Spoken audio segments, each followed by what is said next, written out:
Here's your shot at winning $1,000. Text the national keyword dollar right now to 95819. That's DOLLAR to 95819. We'll text you back to confirm your entry. Data and messaging rates may apply. Please don't text and drive. It's $5K a day on WMAL. Now on 105.9 FM and streaming worldwide on the WMAL app. O'Connor and Company.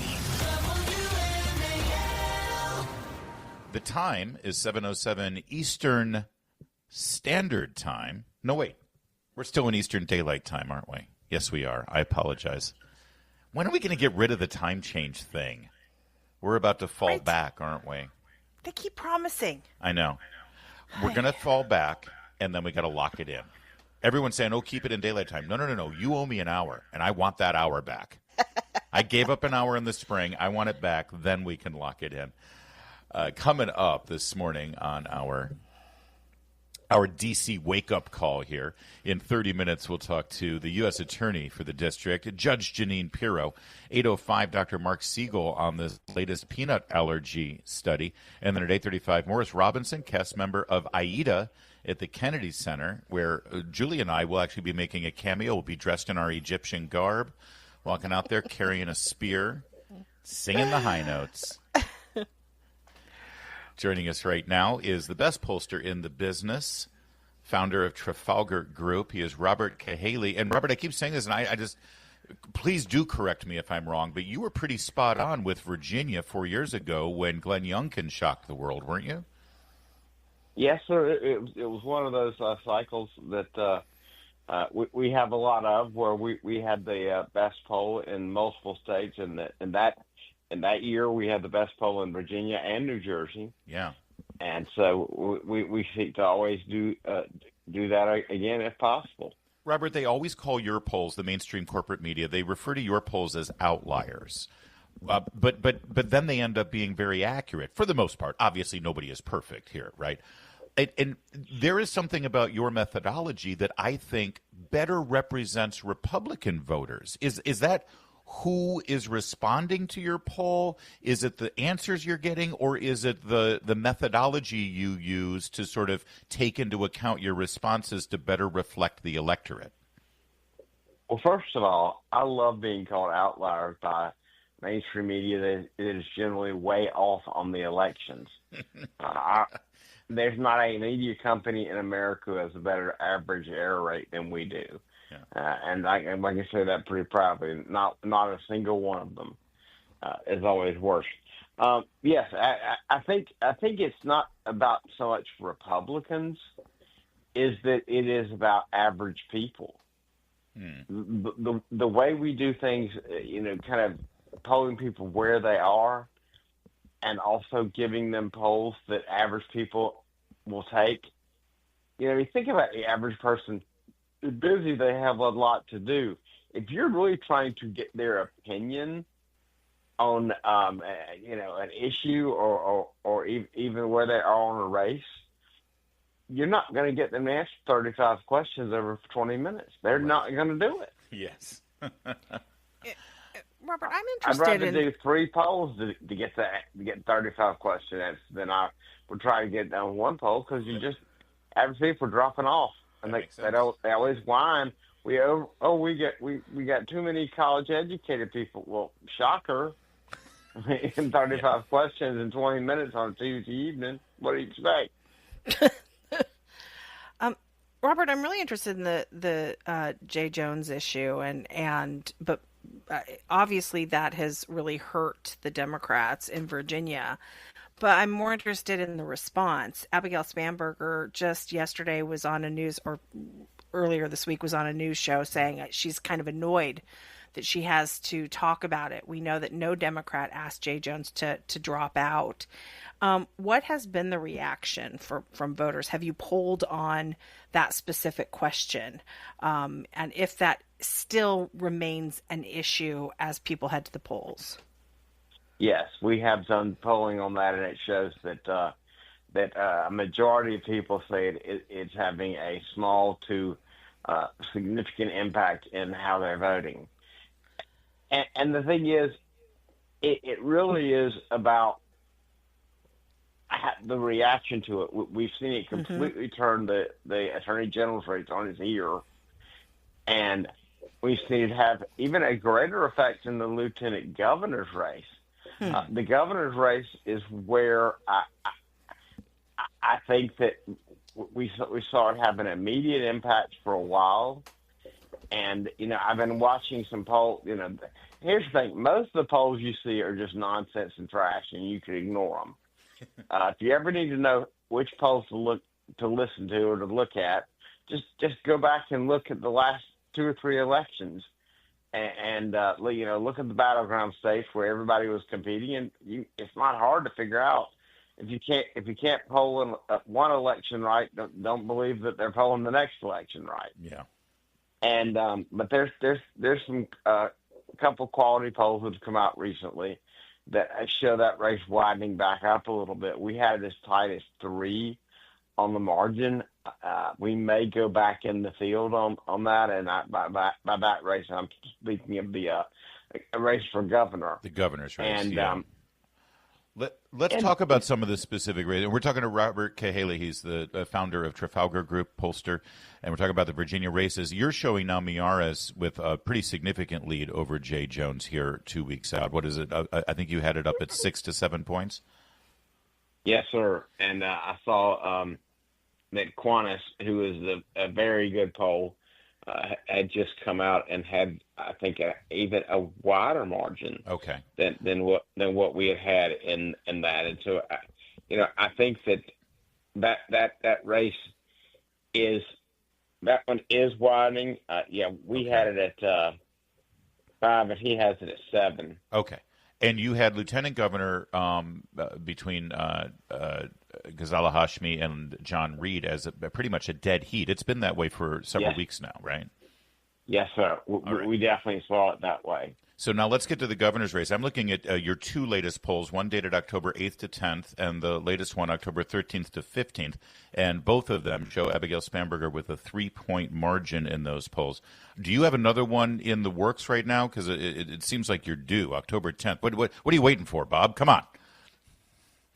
Well, sometimes we have other things going on in our lives, my friend. And all right, fine. I deserve that. But, the thing is, here's the thing.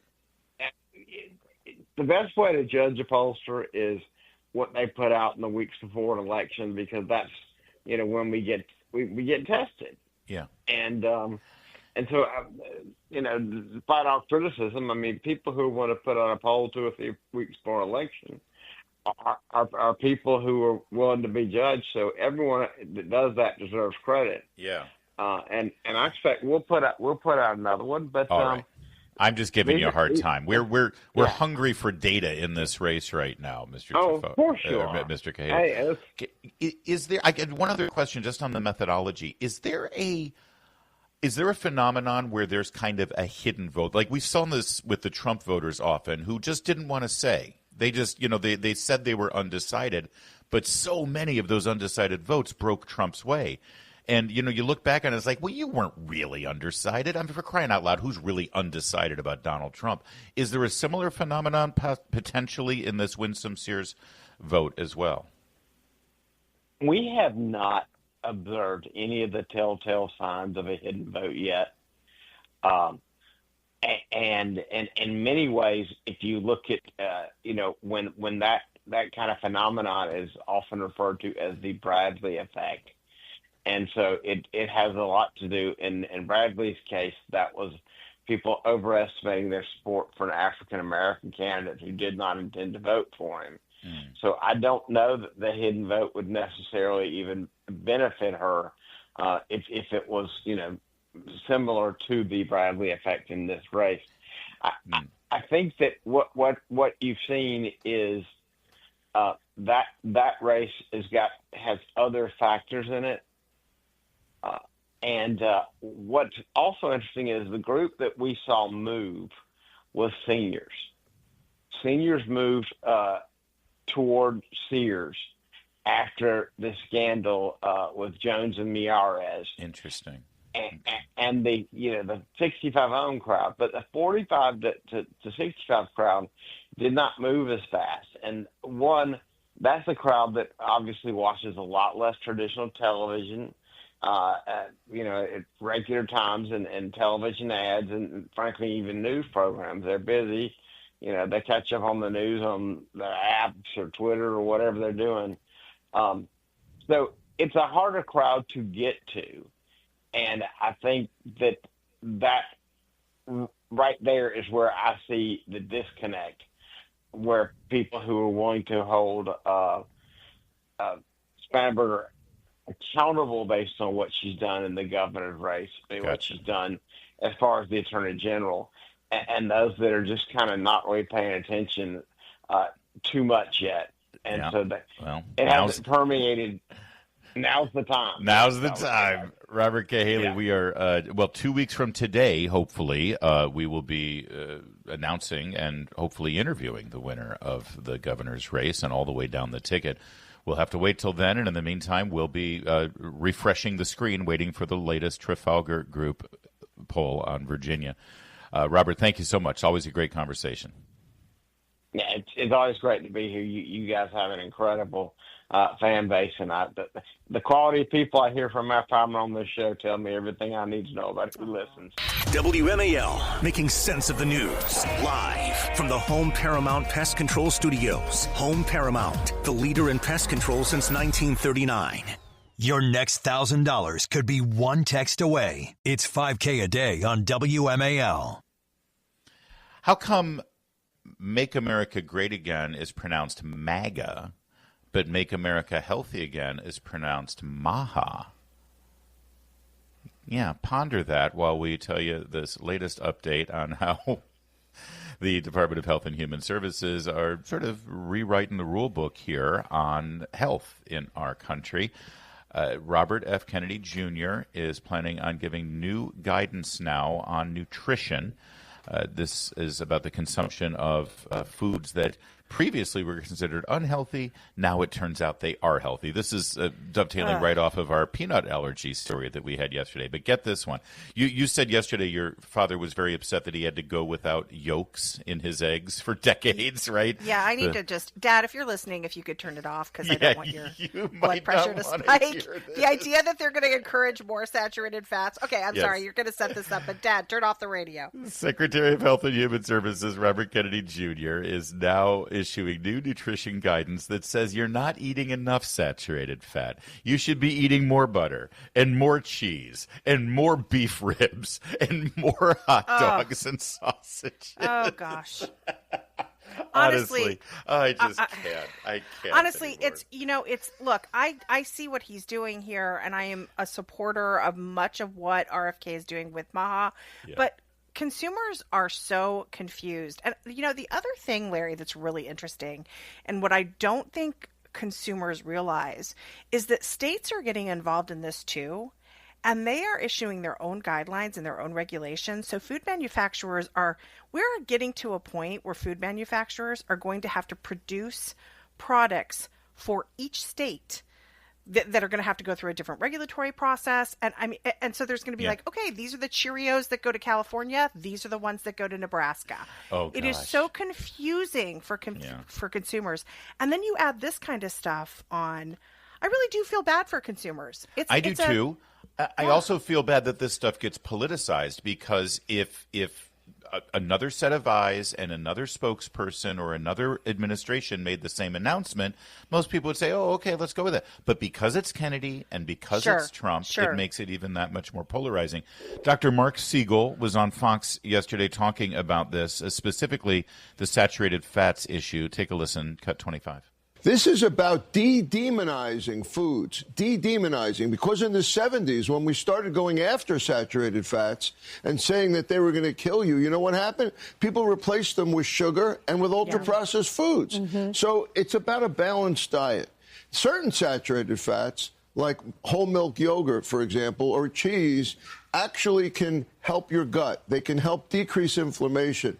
The probiotics in yogurt is really good for you. As far as meat is concerned, as Kennedy was just saying, lean meat in moderation as part of a balanced diet.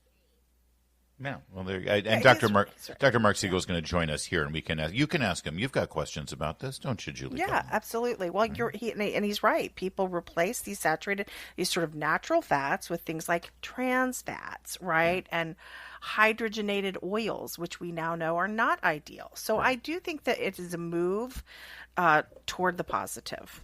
Mark Siegel, Dr. Mark Siegel, he'll be joining us coming up at 8:05. And I think one thing we can all agree on is the trans fats need to stay out of the girls' locker room.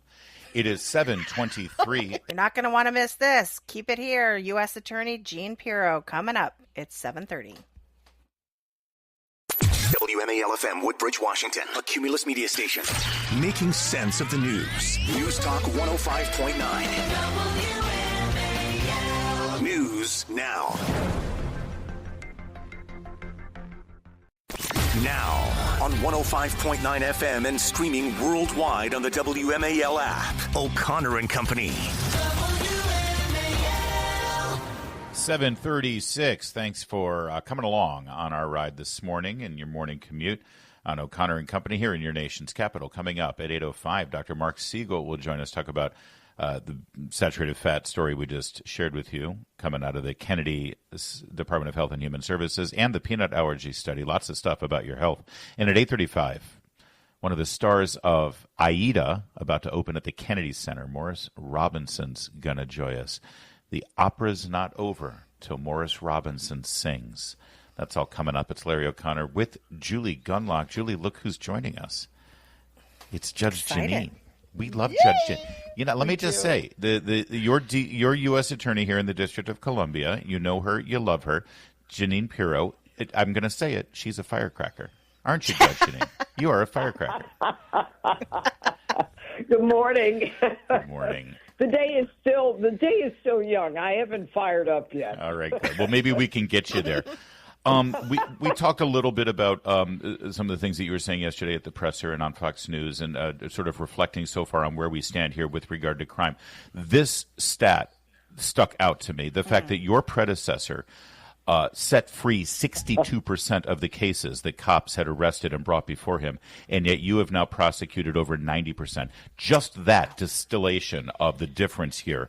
What kind of difference does that make on the street right now, quality of life, and the message it sends to cops that if they do their job, they're going to be backed up? Well, I first of all, I appreciate that you mentioned that. I think it's so important. You know, when I found out that they call it the papering rate here. When I found out that that they didn't paper under the Biden prosecutor or the U.S. attorney, 65% of the cases, I said, then what were they doing all day? So every time a police officer made an arrest, they would reject it and not file charges. So, I mean, it just has this domino effect of demoralizing the police and causing the criminal to be emboldened, saying, you know what, I don't have to worry about it. Arrests are irrelevant. They don't mean a thing. And, you know, he's just abdicated his job.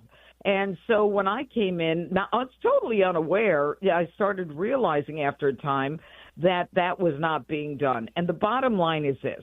We've got to make sure that when the police make an arrest, that it's a solid enough case that it's going to survive the judge's review, which is so unusual to me. We do not have that in New York. In Washington, you have a judge who basically has to look at a case before you can even paper it. And I say to myself, wait a minute, they come in later, motion practice, arraignment at the trial. Here they come in before you even file the charge, which is a whole other discussion that I won't get into.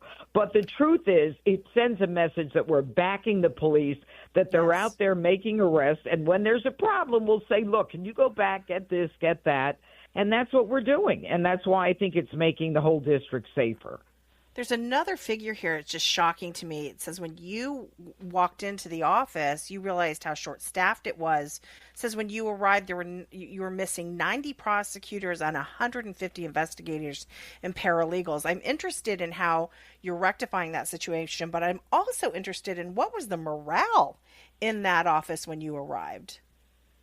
Well, you know, when I arrived, you know, there had been there had been some shakeups in the office when I got there. But I think the most significant part of it is that it was clear to me that it was a neglected office, that there were so many issues unattended to. I found out, you're not going to believe this, there were contracts that were being signed by people who didn't even know what the contracts meant. You know, the paperwork would come in. No one would know how to handle it. I'm just sure, why not? Just sign a contract. And it was at best a neglected office. And so thanks to President Trump, we've been able to continue to hire. We've doubled the number of investigators in the office. Obviously, with the shutdown, I mean, it's been a bit of a mess.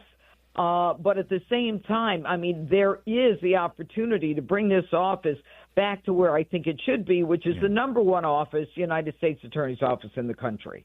We're speaking with Judge Jeanine Pirro, and as great as the efforts are from your office now in your leadership and direction and the support you're getting from federal law enforcement and the National Guard, we still have to contend with the district council and some of these judges. And some of the headlines that we've seen now suddenly, they don't seem to be on the same page as you, Judge Jeanine. What can we do about that, especially the judges? But they are taking guidance from the district council as well. Well, look, the D.C. Council has passed a trilogy of laws that have worked against the safety of people in the district. Let me just put that out there and, percolate on it for a minute. The bottom line is that there is this sense in the district that if you coddle these young criminals, and I'm not even talking about the ones that go into family court, but the young ones who are, say, under 25, then you certainly, should have a better place. But the truth is, you're making it more dangerous for the people who live, work, and visit Washington. And the D.C. Council, and one of them is under indictment. We should be going to trial on that soon.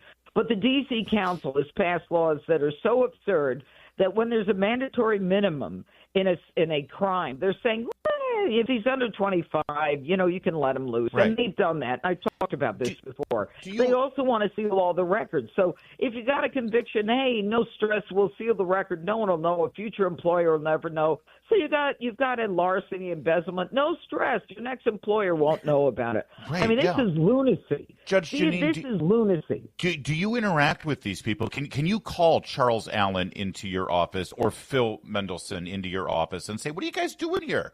We're trying to work together. No. We're trying to clean up the streets. Even Mayor Bowser seems to be in support of what you're doing, but Charles Allen is a nightmare.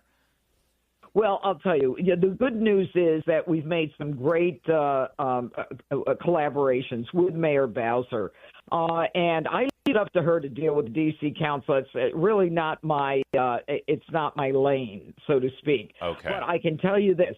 I will make sure as we go forward, as the president is trying to make the district safe, that we work toward repealing those trilogy of laws that make it dangerous.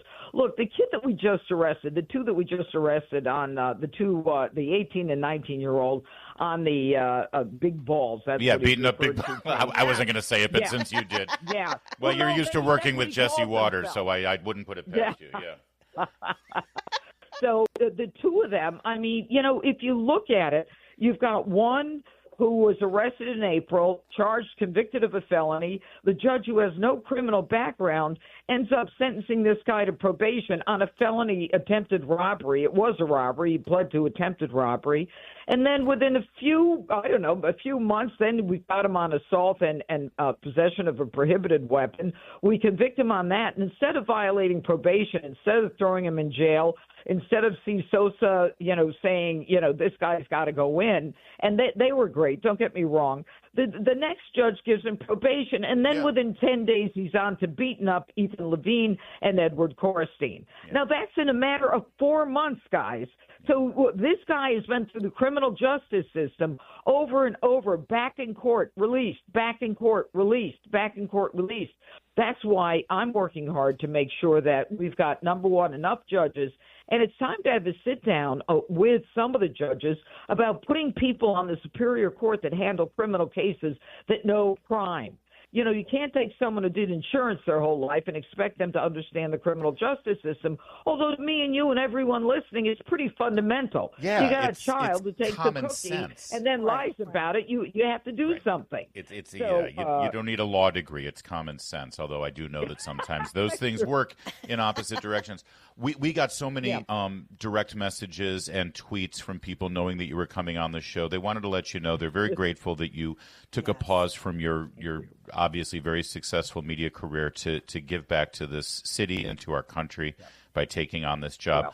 The one last thing they ask is if you could hire Jessica Tarlov in your office, that would be not only a sign of bipartisanship, but then it would sort of, make viewing of the five a little easier going. You know what I'm saying? You know what I'm saying? Well, it's funny you would say that. She happens to be a friend of mine. We vehemently disagree on everything political. We can't stand each other. Yeah, but honestly, we are friends, and I admire her intelligence, and she's a good person, other than anything having to do with politics. There you go. Right. But tell your people I said thank you. I love the district. I love the fact that I'm in the nation's capital, and we're going to keep the fight out. Believe me, you ain't seen nothing yet. I love it. Thank you. Judge Jeanine Pirro, your U.S. Attorney in the District of Columbia. It's 7:45. Later this morning on the Chris Plante Show, CNN does not like the Republicans in North Carolina. You have made me very angry. 9 a.m. on WMAL. We have an update on the jewel heist out of the Louvre. Seriously, it still boggles my mind that in the year 2025, there was a jewel heist at the Louvre. I know. It's just remarkable. It's nuts. If you missed this story, some crown jewels, crown diamonds from the Apollo Gallery in the Louvre that date back to the Napoleonic era were stolen. And so now they've reinforced security. The Louvre, after 3 days, has now reopened. And apparently this happened in broad daylight. You thought that you figured this was like, midnight and, dark of night. And No, they climbed in a window. They climbed in they had a truck with a lift on one of the facing facade, the facade that faces the Seine. And apparently the criminals... And then then George Clooney and Brad Pitt climbed the ladder. Exactly. No, they got the little Chinese dude who does the acrobatics who's stuck in the box that does that. It's a cross between Mission Impossible and a Thomas Crown Affair and Ocean's 11. The jewel thieves spent 4 minutes in the gallery. It took a total of 4 minutes for them to get in. They knew exactly where they were going. They knew exactly what the target was. They got their jewels. They got out. These are criminals. Had I known. They're criminals and they're horrible. And I feel terrible, sort of speaking in awe and admiration. I'm not. They're obviously. We're not. No. This is bad. But I can't wait for the movie. Honestly, there is something very sad about this because, as we talked about earlier this week, there is a thriving underground, sort of hidden art scene, and this is certainly going to become a part of that. And we will probably never in our lifetime see these jewels again. They got away with 8 objects, including a sapphire diadem, necklace, and single earring from a set linked to 19th century queens Marie Amélie and Hortense. And Meghan Markle is very happy this morning. There's also some suggestion that there may have been, wait for it, some DEI connection to all of this. Oh, no. Well, there's a woman who had been appointed in charge of the Louvre, and she employed a female security person who apparently their resume did not necessarily have the same kind of qualifications that you would think you would want in a person responsible for the security at the Louvre. And then there were some changes made. Apparently some of the old-fashioned Rococo ornate display cases that had armored glass and if you disturbed the treasures, the whole container, the case that the jewels were in, would drop to the floor into a safe, right? They changed those, correct? They changed those. They were replaced by modern displays with normal glass, and apparently, according to reports, those are the cases that were broken into. That's what DEI gets you, people. Well, chicks, man. Tell me about it. as somebody pointed out, please, I got to go through more security to get deodorant at CVS right now in Northwest DC. I can't go on a field trip with my kid, but I can steal these jewels. What are you going to be doing this weekend, Julie? Polishing my new jewelry. It's 7:53.